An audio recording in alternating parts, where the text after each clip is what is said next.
assis en compagnie de bénévoles qui animent des stands de jeux. Je vais leur demander tour à tour de présenter un jeu qu'ils animent et qu'ils apprécient. Enchanté, Tristan. Oui, voilà. Donc moi je vais vous présenter le Times Bomb. Donc Oui. en fait c'est un jeu où on est plongé dans l'univers de Sherlock Holmes et Moriarty.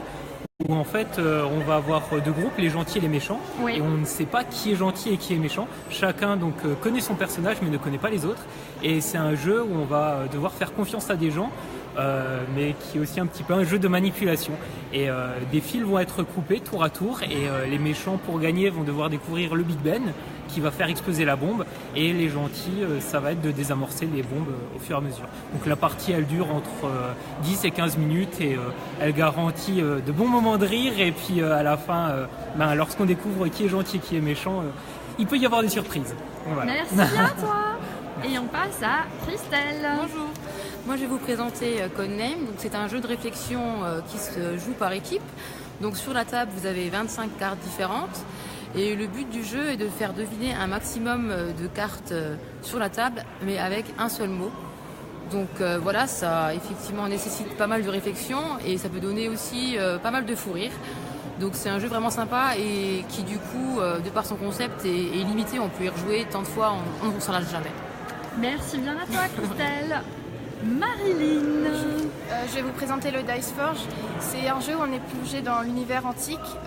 Les dieux ont décidé de promouvoir un nouveau demi-dieu et 4 mortels se battent entre eux pour devenir ce demi-dieu. Ils vont aller prier au temple pour avoir de meilleures récompenses et ensuite partir à l'aventure pour accomplir des quêtes et être le meilleur. Merci bien.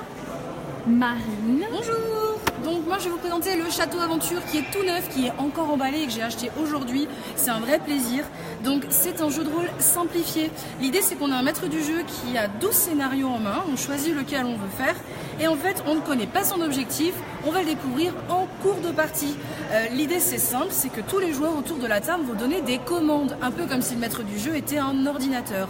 Prendre tel objet, fouiller telle pièce, etc., etc. C'est du fun, il est superbement illustré et vraiment je le recommande. Donc si vous voulez encore venir jouer avec moi cet après-midi, je serais ravie de vous le présenter. Merci. Merci à toi, Marine. Et De on rien. regarde juste ton t-shirt parce que quand même, voilà, c'est elle qui l'a fait.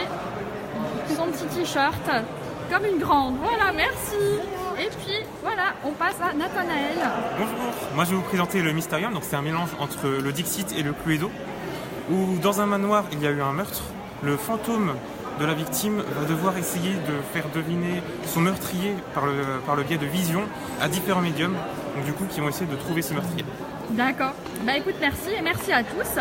Voilà, puis on vous espère nombreux cet après-midi pour découvrir tous ces jeux et bien d'autres parce qu'il y en a environ 200 à découvrir. Merci. Merci beaucoup.